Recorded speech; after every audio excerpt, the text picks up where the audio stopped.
Dear viewers, இன்றைக்கி நம்ம பார்க்கக்கூடிய படம் வந்து தளபதி. யூஸ்வலாக வாரம் நம்ம வந்து 90s 80s ரிலீஸ் ஆன படத்தை பற்றி ரிவ்யூ பார்த்துட்ருப்போம். ஸோ இந்த வாரம் நம்ம பார்க்கக்கூடிய படம் வந்து தளபதி. இந்த படம் ரீசெண்டாக கூட ரஜினியோட பர்த்டேக்கு வந்து ரீரிலீஸ் ஆகிடுச்சு, நல்ல ரெஸ்பான்ஸ் வந்துச்சு. ஓகேங்களா? ஸோ இந்த படத்தோட பாசிட்டிவ்ஸ் பார்த்தீங்கன்னா டெஃபினட்டாக வந்து நான் இளையராஜா தான் சொல்லுவேன். நான் இளையராஜோடைய பேக்ரவுண்ட் ஸ்கோரு ப்ளஸ் சாங்ஸு இந்த படத்தை வந்து செம்மையாக பூஸ்டப் பண்ணி கொடுத்துருக்கு.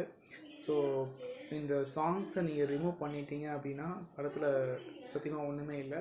ஸோ சாங்ஸ் தான் வந்து இந்த படத்துடைய மிகப்பெரிய பூஸ்டர்ஸ் அப்படின்னு சொல்கிறேன். ரெண்டாவது வந்து கேரக்டர் ஆர்டிஸ்ட்டு, மெயினாக பார்த்தீங்கன்னா ரஜினிகாந்த், அப்புறம் பார்த்திங்கன்னா Mammootty and all others junior artist, every பேர் எல்லாருமே வந்து சார்லி மாதிரி எல்லாருமே வந்து நாசர், ஷார்லி எல்லாருமே வந்து நாகேஷ் மாதிரி பெரிய பெரிய ஆர்டிஸ்ட்லாம் இன்வால்வ் ஆகியிருக்காங்க.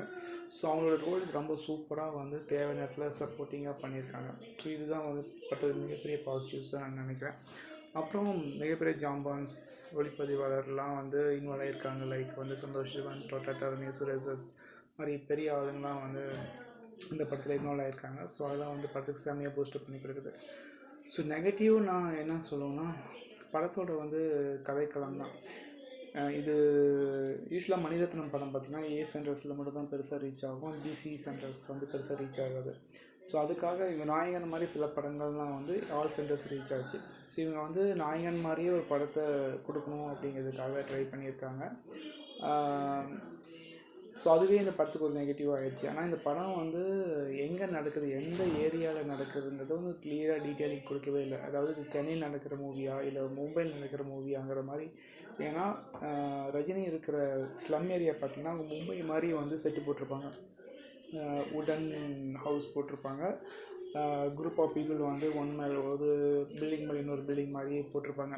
அது சென்னை மாதிரியான சிட்டிஸில் அந்த மாதிரி இருக்காது. இன்னொரு விஷயம் பார்த்திங்கன்னா அரவிந்த் வந்து அவர் ட்ரான்ஸ்ஃபர் ஆகி வருவார் ஐஏஎஸ்ஸாக. அதுவும் பார்த்திங்கன்னா அந்த ரயில்வே ஸ்டேஷன் பார்த்திங்கன்னா தெலுங்கு எழுதியிருக்கோம். ஸோ இது சென்னையில் நடக்கிற மாதிரியும் காட்டல, இல்லை டிஃப்ரெண்ட் பார்ட் ஆஃப் தமிழ்நாடு மாதிரியும் அவங்க காட்டல. ஸோ எந்த ஏரியாவில் இந்த படம் நடக்குது இந்த ஸ்டோரி அப்படிங்கிற டீட்டெயிலிங் இல்லாததுனால நம்மளால் நம்மளால் கனெக்ட் ஆகவே முடியல. அதுவும் பார்த்திங்கன்னா வில்லன் பார்த்திங்கன்னா எப்பயுமே வந்து ப்ளூ சட்டை மாறன் சொன்ன மாதிரி தான், வில்லன் ஸ்ட்ராங்காக இருந்தால் தான் படம் வந்து ஹிட் ஆகும், படம் வந்து நல்ல ஸ்க்ரீன் ப்ளே வந்து ஒர்க் அவுட் ஆகும்.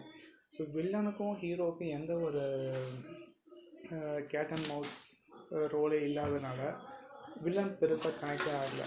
ஸோ வில்லன் வந்து ஹீரோவுக்கு வந்து பெருசாக ட்ரபிள் கொடுக்கவே இல்லை. கிளைமேக்ஸ் வரைக்கும் வில்லனே பெருசாக ரோல் இல்லாதனால இந்த படம் வந்து ஸ்க்ரீன் ப்ளேயில் வந்து எங்கேயுமே வந்து ஒரு ஃபிட் ஆகவே இல்லை. வில்லனுடைய இம்பேக்ட் எதுவுமே பெருசாக இல்லாதனால நமக்கு எந்த ஒரு பாதிப்புமே இல்லை. ரெண்டாவது விஷயம் பார்த்திங்கன்னா, ஸோ இவங்க அங்கேருந்து வந்து ஃபேமிலி சென்டிமெண்ட் கொண்டு வரேன் அப்படின்னு சொல்லிட்டு ஸ்ரீவித்யா ஜெய்சங்கருடைய ரோல் கொண்டு வருவாங்க. இல்லை அம்மா மகன் சென்டிமெண்ட்டு சுத்தமாக ஒர்க் அவுட் ஆகவே இல்லை. ஜஸ்ட்டு பேக்ரவுண்ட் ஸ்கோர் இல்லைன்னா சுத்தமாக வந்து அந்த கொஞ்சம் அந்த ஸ்கோரிங்கே ஆப்பர்ச்சுனிட்டி எல்லாம் போயிருக்கேன். ஸோ இளையராஜோட பேக்ரவுண்ட்னால தான் வந்து அந்த அம்மாவோட சென்டிமெண்ட்டு கொஞ்ச நாளைக்கு ஒர்க் அவுட் ஆகிருக்கு. ஏன்னா எதனால் நான் சொல்ல வரேன்னா, ஸ்ரீவித்யாவோட கேரக்டர் வந்து டீட்டெயிலிங்காகவும் சொல்ல, அவங்க எதுக்காக எப்படி குழந்தை ஃபார்ம் ஆச்சு, எதனால் வந்து அவங்க குழந்தைய விட்டுட்டு கூட்ஸ் ட்ரெயினில் போட்டு விட்டாங்க, அந்த மாதிரி எந்த ஒரு டீட்டெயிலிங்குமே இல்லை. ஜெய்சங்கர் எப்படி அவர் கல்யாணம் பண்ணாங்க, யார் ஜெய்சங்கர், இந்த மாதிரி வந்து எந்த ஒரு டீட்டெயிலிங்கே கொடுக்காதனால அந்த நமக்கு வந்து யூஸ்வலாக வந்து நமக்கு எரிச்சல் தான் வருதே வழிய அதில் வந்து ஒரு பாசம், ஒரு ஃபீலிங்ஸ் நமக்கு வந்து எதுவுமே வரல. அதனால் அவங்களுடைய போர்ஷன் எதுவுமே வந்து நம்மளால் கனெக்ட் ஆகாதனால படத்துக்கு வந்து அதோடைய ப்ளஸ் பாயிண்ட்டுன்னு நினச்சது வந்து நமக்கு வந்து பெரிய ப்ளஸ் பாயிண்ட்டாகவே நாங்கள் கருத்தில் இல்லைங்களா. ஸோ அதனால் இந்த படம் பார்த்திங்கன்னா ஓவராலாக வந்து இந்த படத்தை பற்றி சொல்லணும்னா, ஸோ ரஜினியோட யூஷுவல் மாஸும் இல்லை இந்த படத்தில், அது கண்டிப்பாக மிஸ்ஸிங் தான். ஸோ இளையராஜா மட்டும் இல்லை அப்படின்னா இந்த படம் வந்து மிகப்பெரிய ஃப்ளாப் ஆகிருக்கும். பட் இளையராஜா மட்டும் அந்த படத்தை தூக்கி நிறுத்தி தேவை நேரத்தில் வந்து படத்துக்கு வந்து பூஸ்டப் பண்ணி கொடுத்துருக்காரு. ஸோ அப்புறம் ரஜினி, மம்முட்டி இவங்க 3 பேர் இல்லைன்னா டெஃபினட்டாக படம் வந்து ஒரு பிலோ ஆவரேஜ் படம் வந்து இருக்கும்.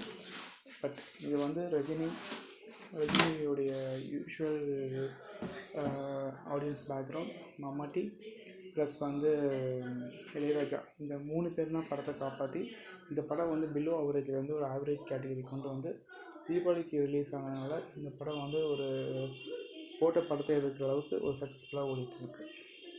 ஸோ மற்றும் இது மாதிரி நிறைய படங்களை பற்றி 80s 90s ரிலீஸ் படத்தை பற்றி நம்ம வர வீட்டில் பார்ப்போம். தேங்க்யூ. இந்த விமர்சனம் உங்களுக்கு பிடிச்சிருந்துச்சி அப்படின்னா கண்டிப்பாக வந்து சப்ஸ்கிரைப் பண்ணுங்கள், ஷேர் பண்ணுங்கள். தேங்க்யூ.